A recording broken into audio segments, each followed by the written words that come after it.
Beloved Beatles drummer Ringo Starr just broke some devastating news that reveals further layers to his complicated connection with the band.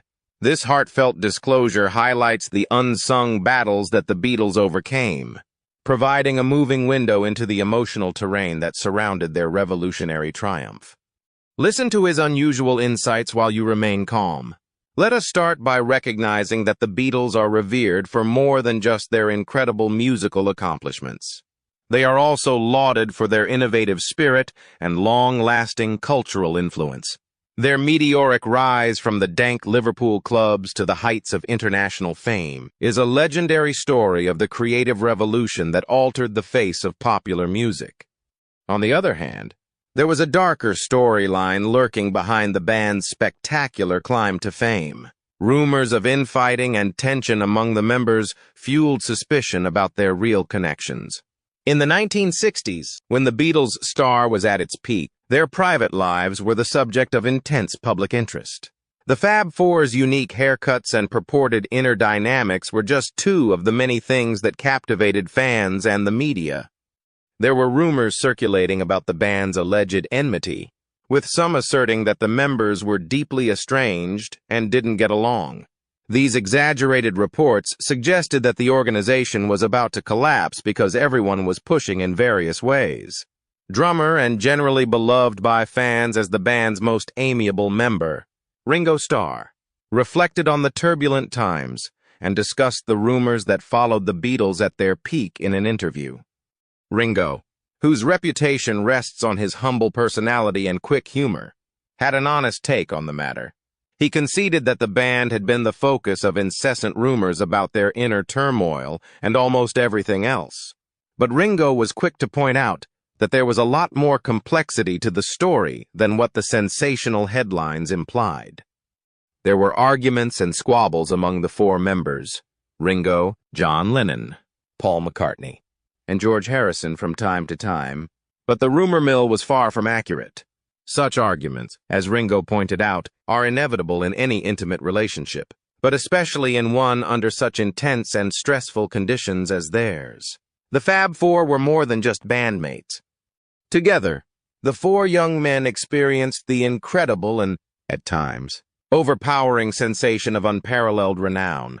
The Beatles' extreme attention and devotion to the band started to change. However, as they got older and their personal lives became more complicated, different concerns began to take precedence over the young enthusiasm and ambition that had propelled them during their formative years. As a result of devoting more time to his family, Ringo's career saw a noticeable transformation with the birth of his children.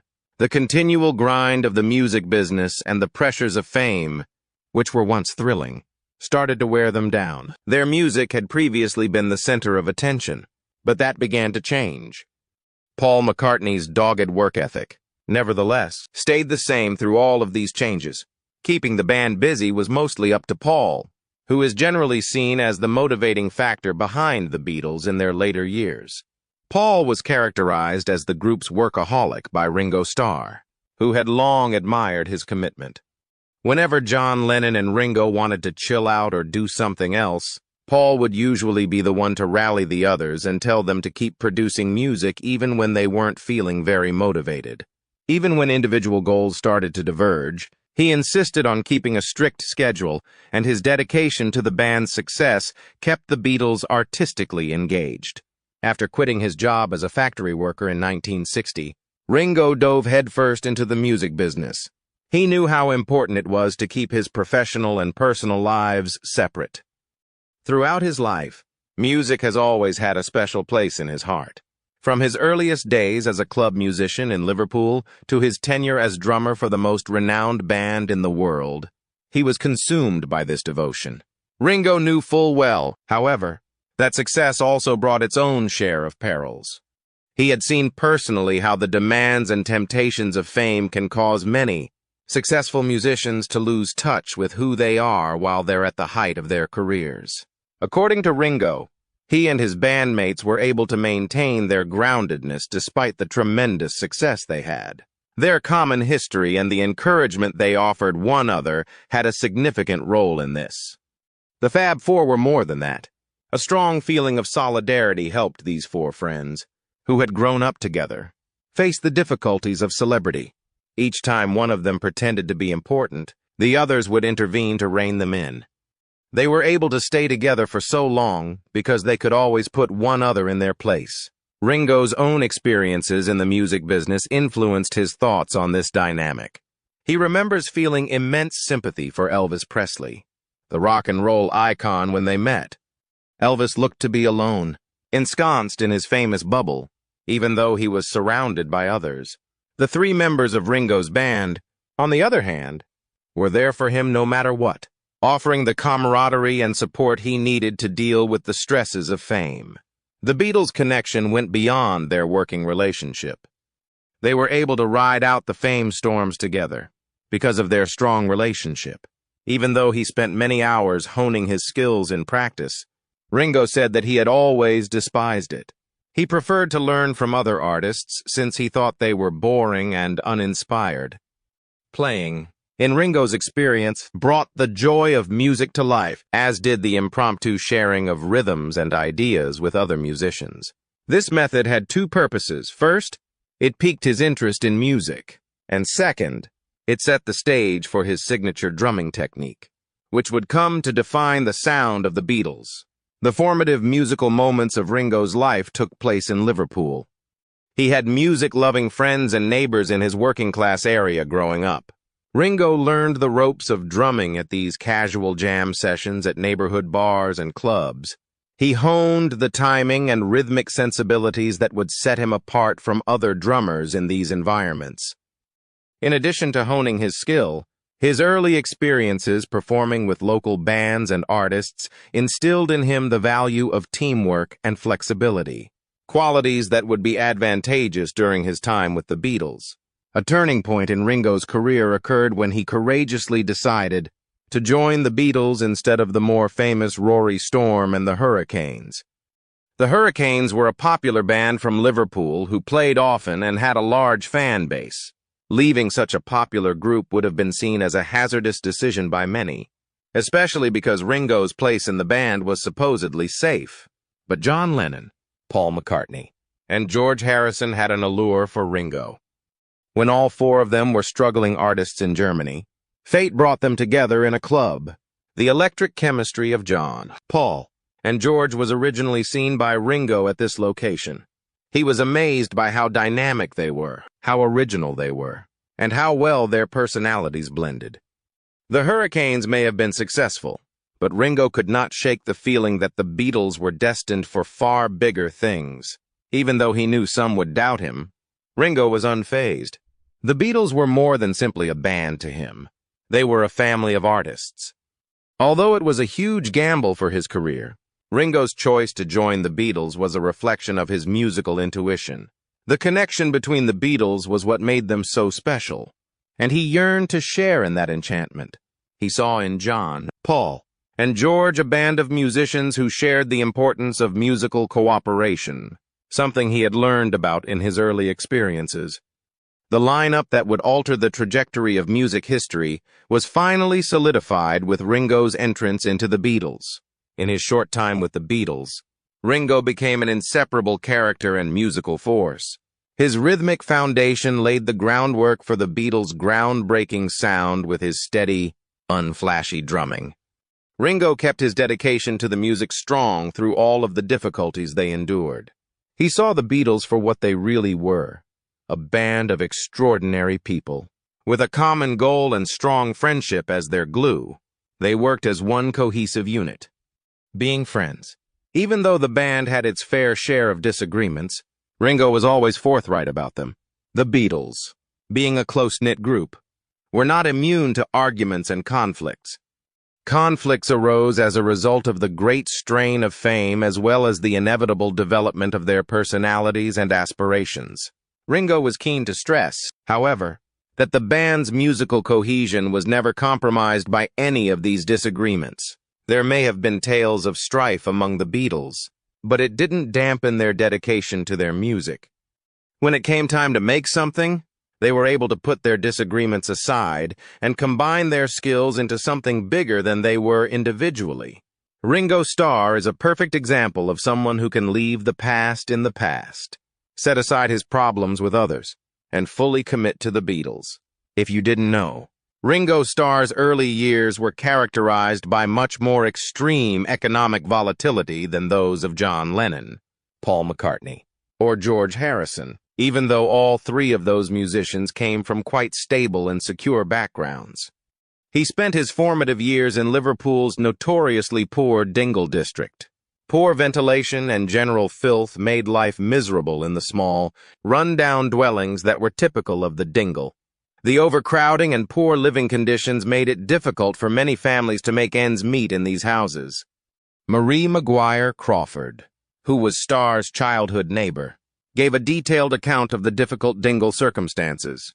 In The Beatles, written by Bob Spitz, while Starr himself was hardly a ragged, barefoot kid, his family was caught up in the never-ending fight for survival, as she pointed out in her biography. People in the Dingle shared this hardship since they had to fight poverty and the monotony of everyday life every day just to get by. Starr and his family endured adversity because of their area. Coal smoke, billowing from the Dingle's many chimneys, muddied an already desolate landscape. As if the already difficult circumstances of growing up in such a location weren't bad enough, the only place for kids to play was a nearby park, which was often impacted by severe air pollution. Even the park, which was supposed to be a haven from the squalor of the city, could not escape the filth and smoke that engulfed the area. Starr's financial problems were made worse by a major personal tragedy, the father's desertion of his son Ringo when he was 3 years old. His mother, Elsie, was forced to raise him alone in an especially difficult situation due to his early desertion. Because of his father's absence, the family's already terrible financial and emotional condition became much more so. Having said that, there is more.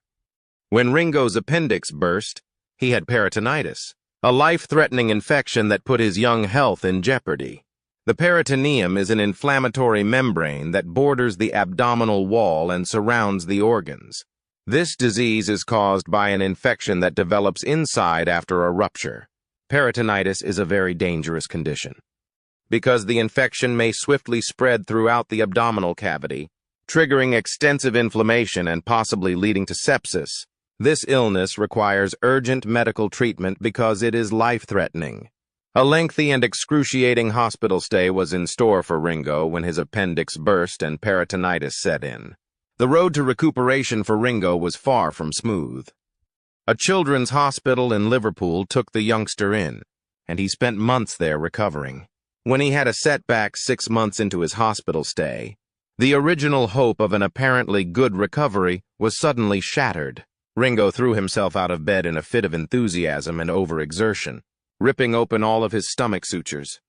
Another long period of recuperation followed this accident, which needed emergency surgery to fix the further damage, far longer than is usual for a patient with this kind of illness. His hospital stay lasted over a full year. There were major effects on Ringo's schooling from the extended hospital stay. He was unable to continue his education since he skipped a whole academic year. Even in the face of adversity, he shone the resiliency and flexibility that would define his music career. Soon after getting out of the hospital, Ringo set out to make up lost ground with his other students. His capacity to overcome challenges at an early age was on display when, with the help of a tutor, he was able to catch up on his studies after a long hiatus. However, Starr encountered yet another formidable medical obstacle not long after, overcoming the arduous year-long recuperation from a burst appendix and peritonitis. He was struck down by TB, a terrible lung illness, when he was only 13 years old.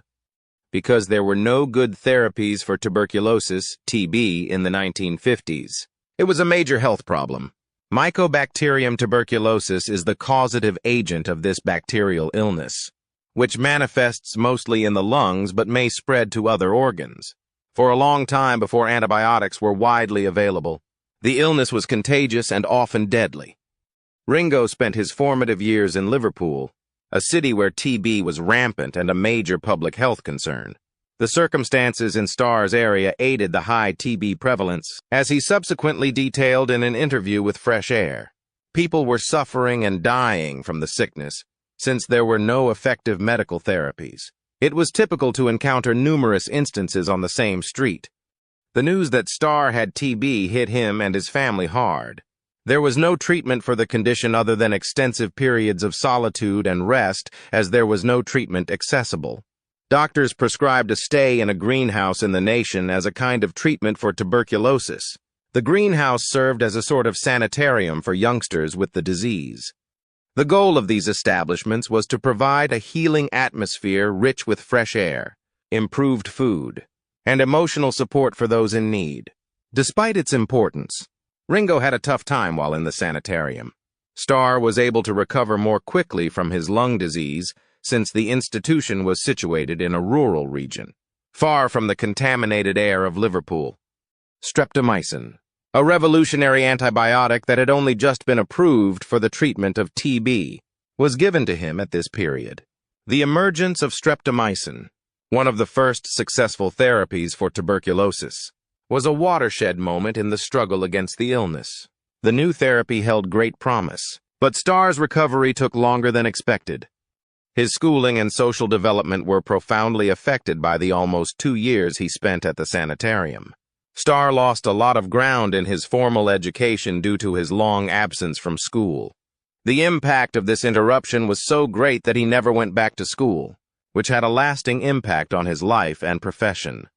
Ringo Starr did, in fact, suffer a major health setback once again in 1964, at the height of the Beatles' worldwide phenomenon.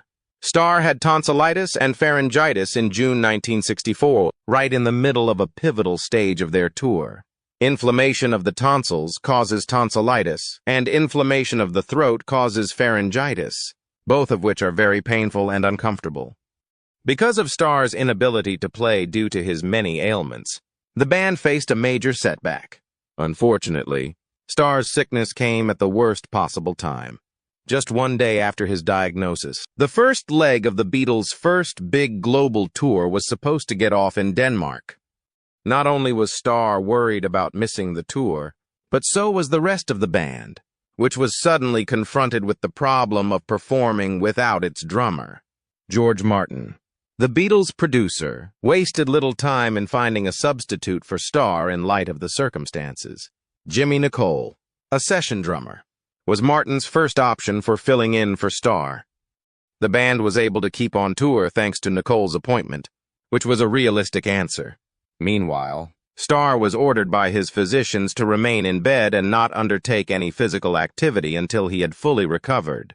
Concern and uncertainty plagued Starr as he skipped the tour. Starr revealed his insecurities and worries about the situation in the Beatles' anthology, indicating that he felt uncertain about his position in the band. "I believe they didn't love me anymore after they took Jimmy Nicole," he remembered thinking.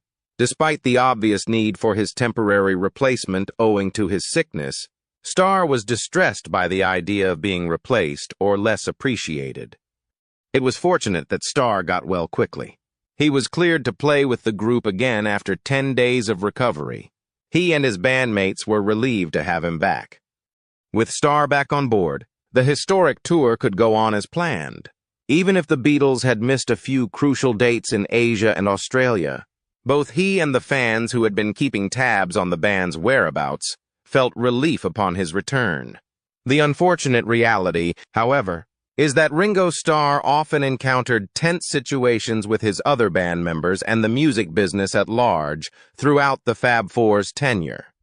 There were moments of professional and personal strife for Starr, since his efforts were underappreciated, even though he was a vital component of one of the most iconic bands of all time.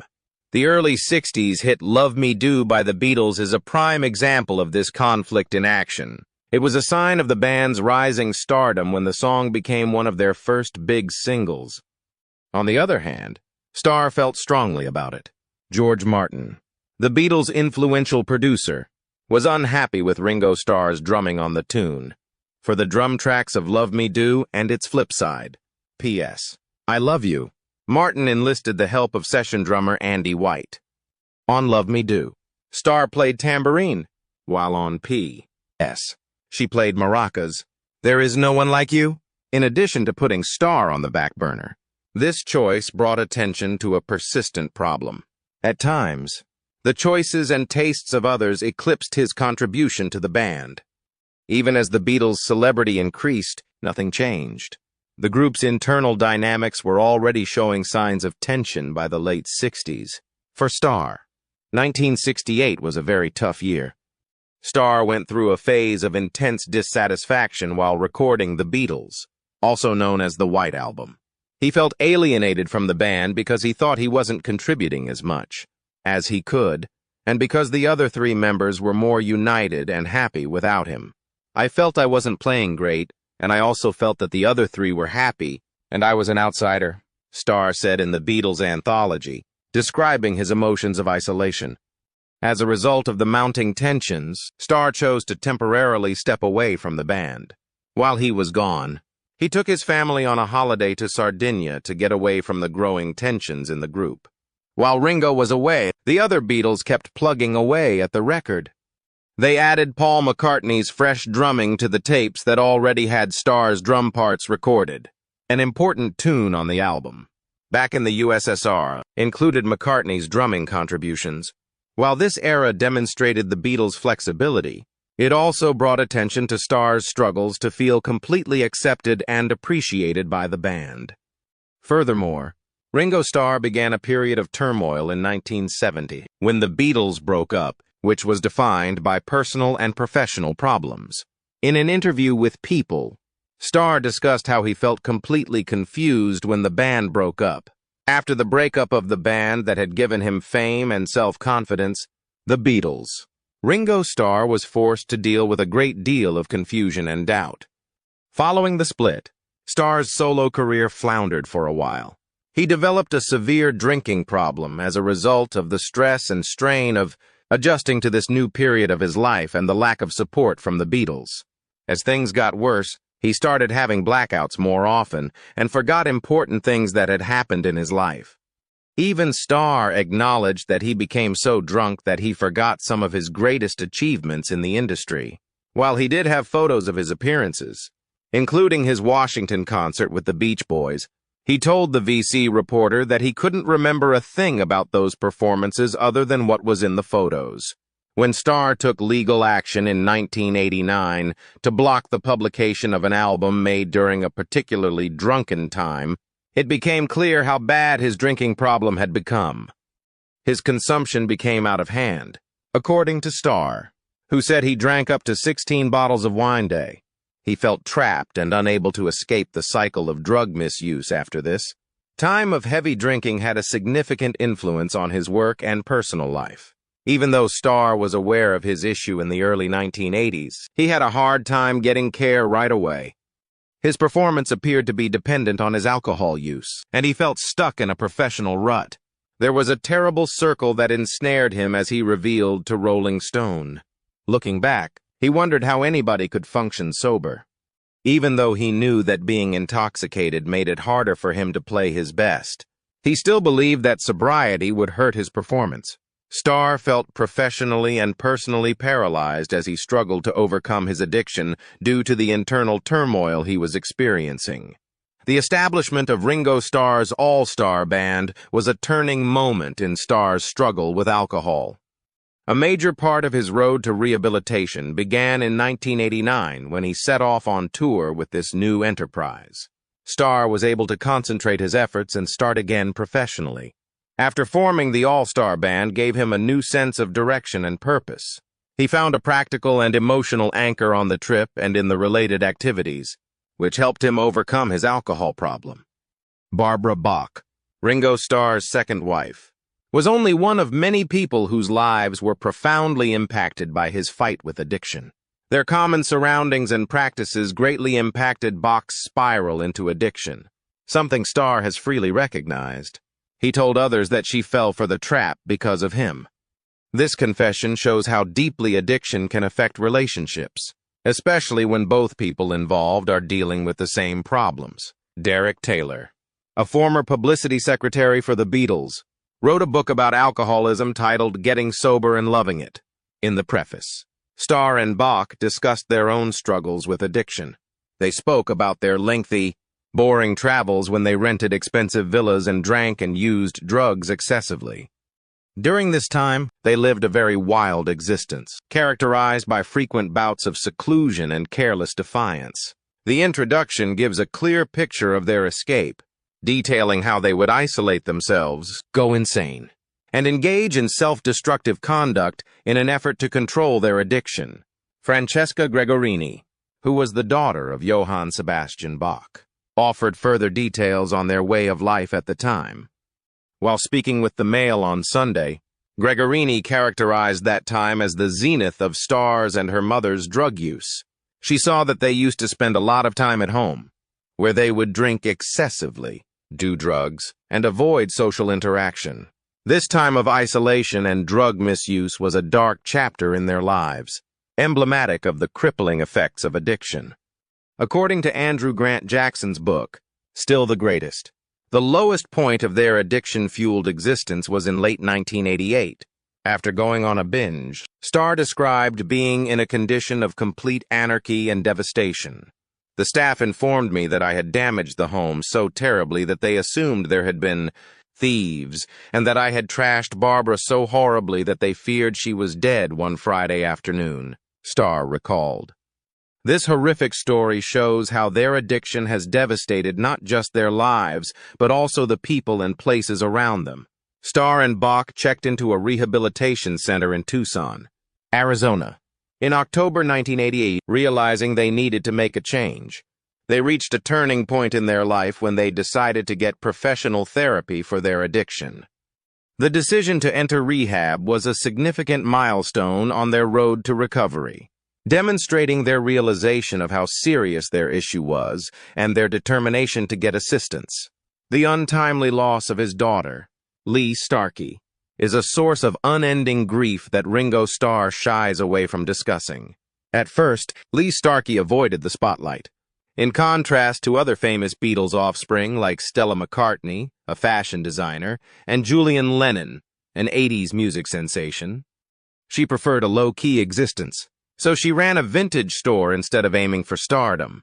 But a major health problem struck in the autumn of 1995, and Lee's life changed drastically.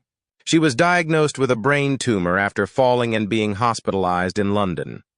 Since the tumor had originally caused a great deal of worry, the news came as a devastating blow. Ependymoma is a kind of brain tumor that is usually treatable with the right therapy. Despite the seriousness of the issue, this is what was determined to be Lee's condition. Lee Starkey endured a complex and time-sensitive medical procedure after receiving her diagnosis.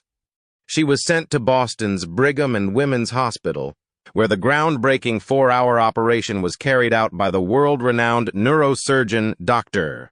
Peter Black. The procedure to remove the tumor from her brain was an essential part of her treatment plan. Thankfully, the surgeon was able to successfully remove the tumor. At his daughter's side, through thick and thin, Ringo Starr stood strong. For 6 weeks, he was there for her in Boston, guiding her through the medical procedure and offering emotional support. After the operation, Lee Starkey had 8-minute radiation treatments every day to get rid of any remaining tumor. She had a fighting chance of a full recovery thanks to the combo of radiation and surgery. The fight was far from done, even if the first therapy had been effective.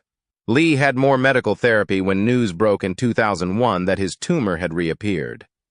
The return of the tumor was worrisome news that called for more treatment and constant monitoring by her healthcare providers.